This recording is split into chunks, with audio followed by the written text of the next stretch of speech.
Présentation de ma petite remorque fermée transformée en camping-car.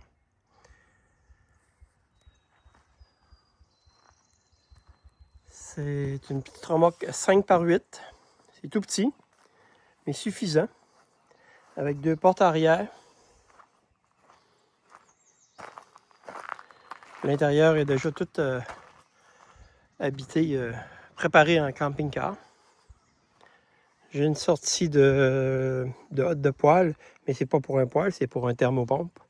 Ça, c'est juste pour abriter la pluie qui tombe si on ouvre la fenêtre. Un jack électrique. Là, il n'est pas activé, mais il s'active par l'intérieur. On va aller vous montrer l'intérieur.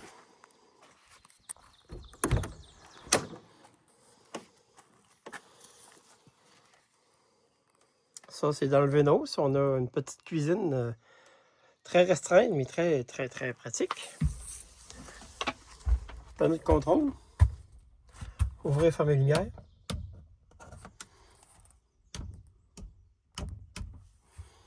Le ventilateur.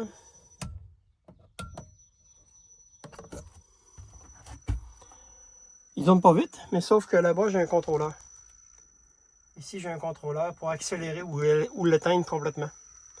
Petit ventilateur. Porte de téléphone cellulaire. Avec recharge USB-C et USB. Un autre porte cellulaire de ce côté-là. Mademoiselle qui est tout dans ses aises. Après ça, j'ai le jack en avant, le cric pour monsieur les Français. Ça ici, c'est pour les lumières en dessous, qu'on va voir par en arrière. Ainsi que la petite lumière veilleuse qui est juste là avec une petite prise, une petite switch là. Puis le dernier, c'est pour activer le recharge USB-C avec le ventilateur. Des petits rideaux que ma maman m'a fait. 3 petits rideaux. Ici, c'est des caissons, des petites armoires que j'ai fabriquées avec ma découpeuse laser. Que j'ai gravé un dessin dessus. Celle-là, elle a 6 pouces de profond. Tandis que celle-ci, elle a 4 pouces de profond.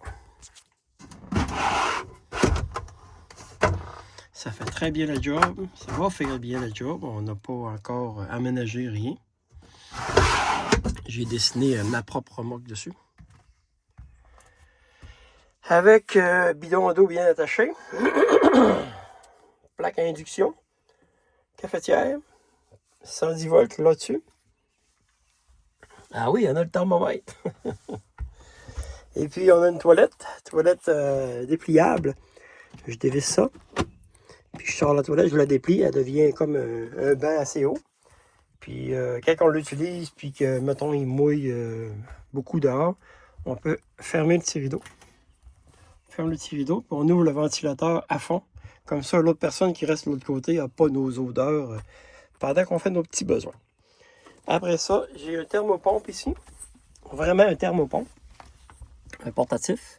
On a soit la chaleur, soit l'air climatisé, l'air conditionné. Comment est-ce que c'est à brancher? C'est à 2 compartiments. La sortie d'air est ici. Ici, on demande de l'air froid, air conditionné. Ici, c'est l'air chaud qui est propulsé dehors par la petite hotte de poêle qu'on a vu tout à l'heure. Puis ici, c'est l'entrée d'air. L'entrée d'air, là, il y a une trappe en dessous, elle est fermée. Je peux l'ouvrir à partir d'ici. Petit crochet. Si je donne, relâche la tension du crochet, la trappe elle ouvre dehors. Fait que ça donne l'entrée d'air, la sortie d'air en haut. Puis ce panneau-là, il est assez étanche. Là. Je peux pas le fermer avec d'une main. Là. Il est assez dur à fermer. Il faut que ça soit bien étanche. Je vais vous montrer en dessous tout à l'heure. Ça, c'est un petit compartiment coffre d'outils. Quand même assez profond. Comprend quand même pas mal tous les outils nécessaires. Ici, ben, c'est ma centrale électrique. Ça, c'est on appelle ça un Elite 300 de la marque Blue Yeti. Pour l'instant, il n'est pas ensoleillé dehors. Il est connecté sur des panneaux solaires. C'est pas trop ensoleillé. On a 18 watts seulement qui rentrent. Là. On consomme 27 watts avec les lumières en ce moment. Il est à charger à 100%. Fait que à cette consommation-là, on aurait pour 5 jours et 6 heures d'autonomie. C'est quand même très puissant, cette petite bebelle-là. Ça, c'est pour tout alimenter mon 12 volts de la remorque. Ça, c'est l'entrée des panneaux solaires. J'ai 2 panneaux solaires sur le dessus de 100 watts chacun. Donc 200 watts. Puis si je voudrais, je pourrais installer celui-ci. Lui, il est à 350 watts à lui tout seul. Fait que je peux le filer là-dedans. Je l'installe dehors. Il est dépliable. Il vient quand même assez long. J'ai pas fait attention à la grandeur, mais il y a au moins 6 pieds de long, certain. Puis il se connecte ici. À l'extérieur, j'ai un tuyau ABS que j'ai mis avec un bouchon.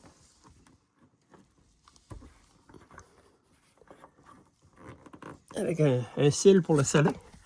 Puis je rentre mes fils par ici, puis je les connecte ici. Puis ça, c'est dehors pour les autres panneaux solaires. Avec mon chien qui fait des beaux dodos. Je pense que mon chien est déjà apprivoisé plus que moi et ma remorque. On va replacer le petit Nick. Ça, c'est son Nick. Quand on va être deux, on va essayer de faire coucher là. C'est la grille pour le feu dehors, pour faire du manger. Qu'est-ce que je peux vous dire d'autre ici?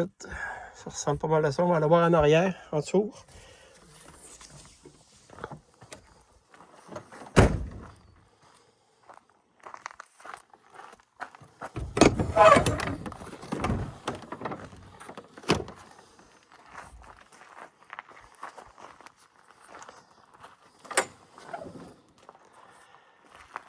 Tout est fonctionnel là-dedans. En dessous, j'ai un gros compartiment en 2 côtés différents. Ici pour les bacs, avec une petite lumière ici en haut. La lumière que j'ai activée tout à l'heure. Fait que le soir, on pourrait avoir de la lumière ici. Puis l'autre côté, ben, c'est pour des choses qui sont longues. Là. Comme les chaises de parterre, les tables de pique-nique, parapluies, toutes ces grandes choses-là, on va pouvoir les insérer là-dedans. Ces 2 compartiments-là aussi ont des lumières. Une ici, puis un autre ici. Tous fonctionnels, avec un moustiquaire auto-refermant. Puis le chien qui, je pense que elle va aimer notre camping-car. Un bon chien. Ça ressemble à ça. On a bien hâte de l'essayer. J'ai tout juste de le terminer. On ne l'a pas essayé encore. Mais on a bien hâte de l'essayer. Il y a là en haut qu'il y a là, je vais enlever le rack à bateau. Là. Le rack à canot, ça je m'en servirai pas. Fait que moi je le retire de là. Pourquoi? Parce que c'est haut pour rien. Fait que ça ressemble à ça. 2 pneus flambant neufs. Ils ont quelques kilomètres de roulée. On a investi du temps. Et puis on va aller se faire du fun. Fait que à la prochaine.